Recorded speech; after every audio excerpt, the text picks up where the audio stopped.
Hey, shalom, shalom. First and foremost, I want to give all praises, honor, and glory to Yahweh, Ba'ashem, Yahweh Shai, Ba'ashem, Rakah HaKodash. Double honor to the apostles and elders of Great Millstone. Peace, love, salutations, and blessings to the house of David, which is the elect. And, today I just want to touch on a couple different articles, videos that I came across, going into, how Esau, Edom, is consistently, being, called out on. Right, we're in a time where, as it says in the book of Second Thessalonian, that the wicked would be revealed. All right, and for a long time, Esau Edom was able to hide himself, behind the guise of his lies, right, his deception of being a a man of the people, right, a nation of people who has everybody's best interest right at hand, right? Who wants to forward humanity to some type of utopia, okay, state. When in reality, all they do is just heap, okay, treasures into themselves and plunder and spoil all other nations, right? In the name of, trying to make, in the name of democracy, right? In the name of freedom, so-called freedom, in the name of liberty. All right. And, for a while, nations, people believed the deception. All right. For a while, people, although Esau was going around and running amok because he has that power to deceive, right? That power, as it says in, once again, Second Thessalonians, with all deceivableness of unrighteousness, right? Because he had that ability to deceive the world, people weren't really calling him out on the wickedness that he was doing, on the evils that he was doing. It wasn't until the Lord put the Spirit, the Holy Spirit, back on the earth by way of His servants, the prophets, to preach this, right? To reveal the wicked, okay? Because we're living in a time where Yahweh Shai is about ready to return and to get vengeance upon Esau, Edom, and upon the whole world and those that take and hold of his side, right? This world of wickedness, all right, which is spearheaded by the devil, all right, the deceiver. So I want to read this here in the book of Habakkuk chapter 2, and I'm going to start at verse 8. It says, "Because thou hast spoiled many nations, all the remnant of the people shall spoil thee." Right. And we know that Esau Edom was given a blessing, right, to have the fatness of the earth. All right. Which basically is what the best of what the earth has to offer. Okay. Being in the top conditions on the earth. But he didn't get that by way of, righteous dealings. Right. He didn't get that through, doing things justly, right? Isaac told him that he would live by the sword. And that is how Esau was able to achieve the ability to spoil all these nations, how he was able to achieve to heap up treasures unto himself, right? The rich men, okay? But at that same token, right, the nations, the world did not forget that you have done this, okay? It was just for a while they were, trodden down, they were beaten down, they were deceived, right, through all of his double speak and his lies, saying that they are trying to help out various different nations and bring scientific breakthroughs and technological breakthroughs to these countries. All of that was just a farce, right? And we're seeing how now, because we're at the end and because the truth, which has been so long without fruit, has now been declared, we're seeing the product of that. And what is the product of that? These nations now are narrowly looking upon Esau, Edom. All right. And they're about ready to, as it says here, spoil him. Okay.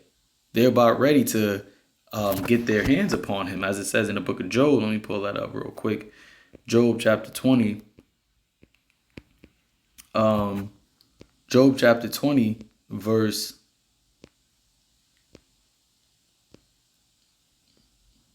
let's start at verse 19. It says, because he hath oppressed and hath forsaken the poor, because he hath violently taken away an house which he builded not, surely he shall not feel quietness in his belly. He shall not save of that which he desired, right?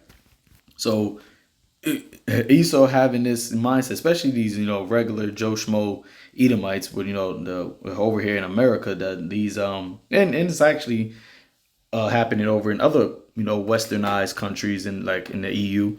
These Edomites are up in a stance, trying to take a stance against migration and against what they call it, DEI, diversity, equality, inclusion, which some of that stuff, the rulers of this world, they're completely going left, right? With the Mo agenda, right, and these weirdos and these freaks. But a lot of that DIE, when you see the so-called right speak about the DIE, they're really speaking about how there's a lot of people of color, namely Jake, but even other people of color, because it's only Esau who isn't is the nation that has no color, right? No pigmentation. But a lot of times when you see them talk about, negatively talk about the DIE, they're basically saying how they're being their country is being taken from them, all right, and they're being put on the back burner. All right, reading on, it says, there shall none of his meat be left, therefore shall no man look for his goods. All right, especially here in America, right? I'm going to keep harping on that because we know that Babylon the Great is the spearhead, right? The beauty of the Chaldeans' excellency. A lot of countries and a lot of people over here that was in, that were here, that are here, they're seeing the decline of America, right? They're not seeing this place as the cash cow that it once was. All right, they're not seeing America as a place where they could come here and get rich and then build, a legacy for their children and their children's children. That's why it says in the book of Jeremiah that we would have healed Babylon, but she is not healed, right? Let us go, every man to his own country, because there's no meat left, right? there's nothing left to try to get, no delicacies left here, right? Verse 22, it says, in the fullness of his sufficiency, he shall be in straits every hand of the wicked shall come upon him. And when you go into that word wicked, it goes into the word, I think it's amal. Yeah, amal, which is laborer. All right, the laborer, the workman. And the workman really is who? It's you got the 1%ers, which are the super elites, right? You can call them the Illuminati, right? The central bankers, what so have you.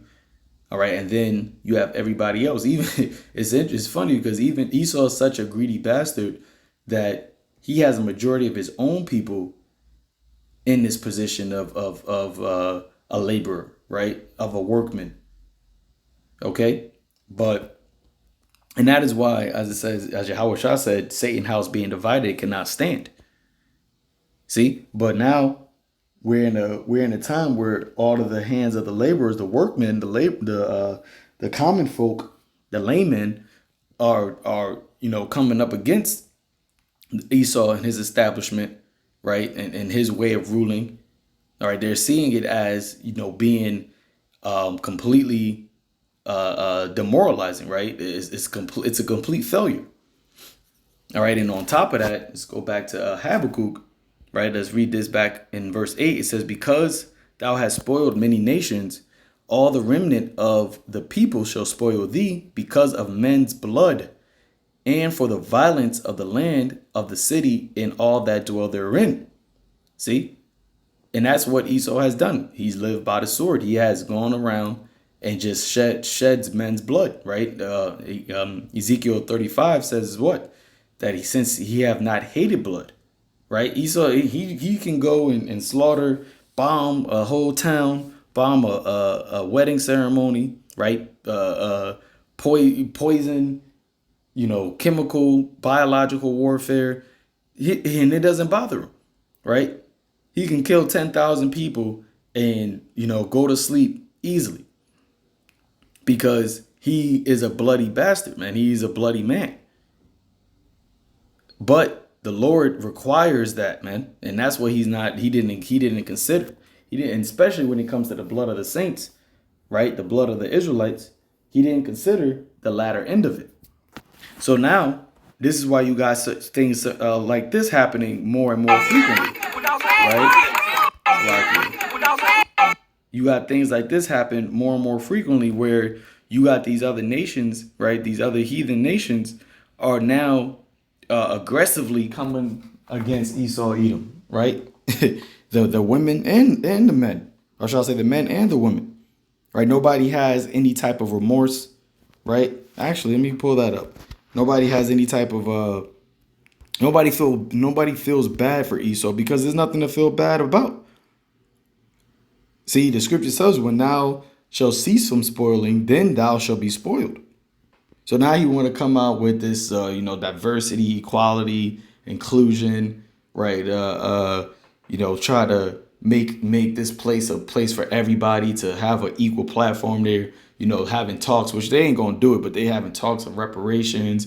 They passing laws to protect so-called Muslims and Asians and all this BS, right? But the Lord's scripture says when you want to stop trying to spoil people, that's when you gonna be spoiled, and that's what you're seeing happening right now, right? But let's get this here in Isaiah 14, verse 6. It says, "He who smote the people in wrath with a continual stroke, he that ruled the nations in anger is persecuted, and none hindereth."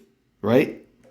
None hindereth. Nobody is going to stop try to get in the way to protect Esau, Edom, as he continues to go down. Right? Matter of fact, as we just read, all the hands of the wicked shall come upon you, the laborers. And that's why when you continue reading down in chapter 14, it says what?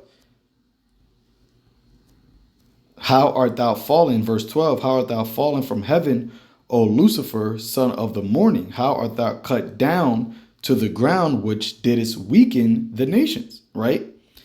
It says, how are you fallen from heaven, O shining star, son of the morning? And that's, ties right into what I was saying earlier about how these nations, Esau was able to deceive the nations with his ability to look as though he is for humanity, right? He is for liberation, freedom. Okay, that's why it calls him Lucifer, which is a light bearer, right? Paul spoke about how, marvel not, Satan has transformed himself into an angel of light, and that's the power, the energy that Esau comes in, right? He comes in the energy of Satan. Okay, although he's adverse to the righteousness of Yahweh Ba'ashem Yahushai, and he is he dwells in darkness, right? He does things, on the left hand side. He can portray it to look as though he is doing things that are light, right? He's doing things that are good, okay? Because light represents good and darkness represents evil. See, so he can portray himself to be a messenger of good things, a messenger of light. But really, what does he bring? What follows him wherever he goes? Death. Okay, that's why it says in Revelation, the 6th chapter, that red beast, or should I say that red horse, he had power to do what? To take peace from the earth. Because since Esau's been in rulership, there has never been peace on earth. Matter of fact, I think it said about like 93 to 94% of America's existence, there's been war. It's been in some type of conflict, some type of war, state, because once again he lives by the sword, so he can't do anything except go to war. He can't do anything except shed blood, right? So let me play this clip right here.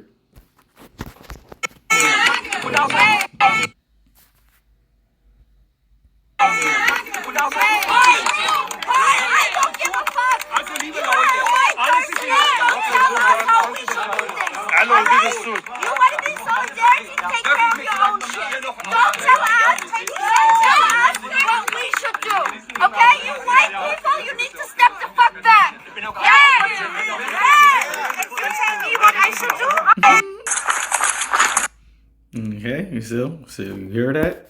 I'm gonna play it again. Play it again.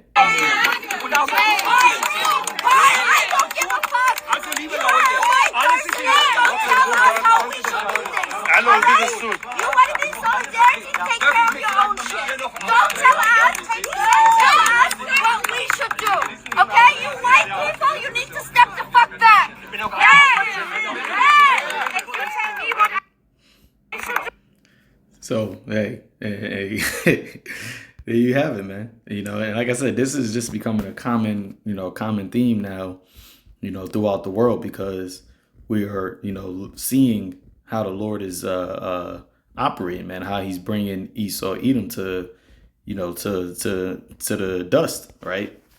As it says even about Babylon the Great, right, in Isaiah 47.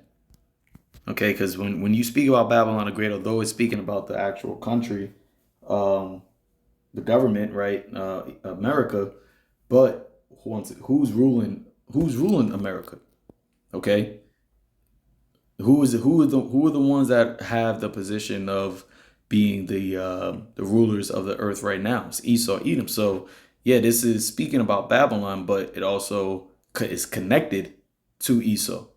So it says. Isaiah 47 verse 1, come down and sit in the dust, O virgin daughter of Babylon, sit on the ground. There is no throne, O daughter of the Chaldeans, for thou shalt no more be called tender and delicate. Okay, and like I said, this is speaking about America itself, because America is no longer looked at that shining hill, shining light upon the hill. All right, it has been exposed for all of the evils and the wickedness that it does. You see? And that is why you're having things happen in America, right? I was just reading an article over there in Washington, D.C., right? The nation's capital, so-called the nation's capital. You just had a riot breakout where you had I think it said it was a Gucci store that got looted. And as I was reading the article, I was going to bring out the article, but I'm like, it happens so frequently that this is just something, this is just another day in America now, right? It's just another day, right? You just had another school shooting, okay? Things that used to be, headline news, things that used to be like breaking, shocking, news is now just a typical day in America. And that right there shows you the condition that this place is in. It's on its, you can't even say last leg. It's on its last toe, right? It's on its last toe. So let me get this here in the book of Job. Okay, because I was reading this earlier, and this is exactly what the Lord is doing. So, this whole chapter, actually, you know what? Let me just run it and read the whole chapter. I'm reading in NLT. I'm going to start at verse 5. It says, surely the light of the wicked will be snuffed out. The sparks of their fire will not glow. All right. And once again, that light is, indicating of the glory that America, Esau, right, once had. I'm gonna say Esau because it's not just Esau here in America. It's Esau all throughout, the earth, right? And more specifically, let me say westernized cultures, right? West, because when you talk about the West, it's speaking about America in the EU, right, in Europe. Okay, and nations that are, amongst Esau in those countries, right, and the nations, other countries, other nations, they're seeing the Western civilization as being the problem of the earth.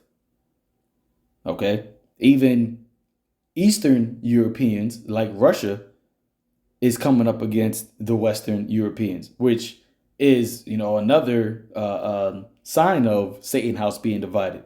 Because at the end of the day, those Russians that are in, the authority over there, they're Edomites. And the Lord, it doesn't look at them as any different than he looks at, Edomites over here. He's just using them for his purpose to destroy the West. And then the Lord going to destroy the Russian army as well. Because as it says in Second Ezra 13th chapter, all of these nations are going to stop the fighting that they have, that's going on in their own country. And they're going to try to come and fight the Lord. And he's going to destroy all of their armies. Right? But we read it on verse 6, it says, the light of their tent will grow dark. The lamp hanging above them will be quenched. Right? KJV says, the light shall be dark in his tabernacle, and his candle shall be put out with him. Okay? The strength, Salaki, the confident stride of the wicked will be shortened. Their own schemes will be their downfall. And that is exactly what you see going on, right? Psalms, the 64th chapter, talks about how they lay snares privily, but don't realize that those same snares that they're laying is the reason why their, kingdom is crumbling. All right, because the Lord sees all these things. That's why they say, who shall see it? Well, the Yahweh, Ba'ashem Yahweh Shai, they see it. Okay, Yahweh wa Yahweh Shai, right? Which Yahweh gave all judgment on the earth to Yahweh Shai. And Yahweh Shai is you Edomites' number one, right? His number one enemy. He got all power, right? That's why it says in Isaiah 63rd chapter, who is this that coming from Edom and dyed garments of Basra, right? Verse 8, the wicked walk into a net, they fall into a pit, right? They're trying to set up a net with this NWO system, but not realizing, okay, not considering that the same snare that they're setting up is going to be what caused them to fall. And their fall is going to be a fall that they will never rise from again. All right, it says a trap grabs them by the heel. A snare holds them tight. All right, Esau came out first and Jacob held fast his heel. And it's through Jacob, right? Esau is the end of the world and Jacob is the beginning of it that followeth. It's through Jacob, the Israelites, that is, really through the spirit, the prophets, that is causing this vibe of Esau coming down to manifest. All right, it's the prophecies being activated. And in order for the prophecies to be activated, they got to be spoken, right? They got to be they got to be spoken, preached, and that is what we're doing, right? And all we're doing is just preaching the prophecies, declaring the prophecies, and the Lord is having it manifest, right? That's why the Lord told Ezra, right? Speak thou into the ears of my people the words of prophecy, right? Because they are faithful and true, roughly paraphrasing. And all of these words, all of these visions were going to come to pass. In the end, it shall speak. So yeah, it's through, and that is, really why Esau, he's setting up, these different schemes and tactics, right, to ultimately try to come at this truth, because they know it is because of this truth that now they're being exposed, right? It's because of the ones that have the testimony of Yahushua, right, and keeping the commandments of the Lord, that is causing their kingdom to crumble. All right, I believe that's in Revelation, the 12th chapter. It says that that the beast went to go make war with the saints, those that kept the faith of Yahushua and the commandments. Who is that? That's the elect. Right, verse 10, it says, a noose lies hidden on the ground, a rope is stretched across their path. Terror surrounds the wicked and trouble them at every step. And it's, especially since this, so-called Great Reset, which the elites are causing this havoc to happen on the earth amongst the masses of people, and they think that they still have control. They think that they still are able to manipulate the situation, right, to control the narrative. But the Lord even got them in a trick bag. So every step that they're taking, them thinking that they got predictive programming and things of that nature, they're not even realizing that is going to fall. They're going to fall into that same trap. Okay. Verse 12, hunger depletes their strength and calamity waits for them to stumble. Disease eats their skin, death devours their limbs. Right. And that's kind of a mis translation there. I'm read that in the 13th chapter, in the KJV, it says, it shall devour the strength of his skin. Even the firstborn of death shall devour his strength. Right. And that's who? Yahushua. Okay. It tells you that, and I forgot exactly what scripture that is, that he was the firstborn of the dead. Okay, because he was the first one to be raised from the dead into immortality. Verse 14, it says, they are thrown from the security of their homes and are brought down to the king of terrors. That's Yahushua once again. The homes of the wicked will burn down, burning sulfur rains on their houses. And that's ultimately going to happen once America, Babylon the Great, is completely destroyed in World War III, which we're basically in right now. Their root will dry up and their branch will wither, right? They're not going to have any children. All right, after a certain after a certain time in the kingdom, right? It tells you that he's going to be sought for and won't be able to be found. Verse 17, all memory of their existence will fade from the earth. No one will remember their names. And that goes back to verse 16 chapter, because if you don't have any children, then you don't have a legacy. You don't have a way for your remembrance to stay on the earth. Okay, and that is why it says, and that goes to the whole house of Esau. Obadiah tells you that the whole house of Esau shall be for stubble, right? There shall be none remaining in the house of Esau. So if there's none remaining in the house of Esau, eventually your memory is going to fade out of the earth. Your existence, if your existence fades out the earth, then your memory is going to fade with it. Verse 18 is the key, tying into that video. I'm going to read this in the KJV. It says, he shall be driven from light into darkness and chased out of the world. Okay. And that is what we're seeing the start of happening right now. All right. This right here is a depiction, right, of these nations getting ready to chase Esau out of the world. Because he is the cancer of the earth. He is the problem of the earth. That's why these nations are mourning. That's why they're upset. That's why they're uproaring. All right. It says, he shall neither have son nor nephew among his people, nor any remaining in his dwellings. Through. It says, people in the, Salaki, it says, people in the west are appalled at their fate. People in the east are horrified because they're going to see, just how much the Lord despises Esau, right? Malachi, was that first chapter? Esau have I hated, Jacob have I loved, but Esau have I hated.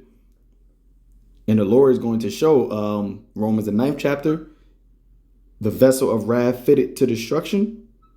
He's going to show why he is called the man of sin, why he is called the son of perdition, the vessel of wrath fitted to destruction. They will say this was the home of a wicked person, the place of one who rejected the Most High. And how has he rejected the Most High? You just look at the things that he uplifts. All right. He calls good evil and evil good. He puts light for darkness and darkness for light. All right. He as it says in Psalms, he hated instruction. Because he knew what to do, going all the way back to the garden with Cain. He knew the righteous order, but he was rebellious, right? He was a disobedient.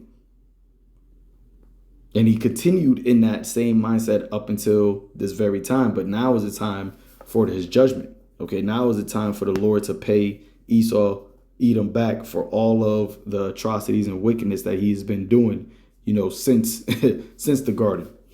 Okay, so that's pretty much it. I just want to touch on this. Lord willing, is edifying unto the elect, giving our praises to Yahweh Bashem, Yahweh Shai, Bashem, Rakakwadash. Shalom.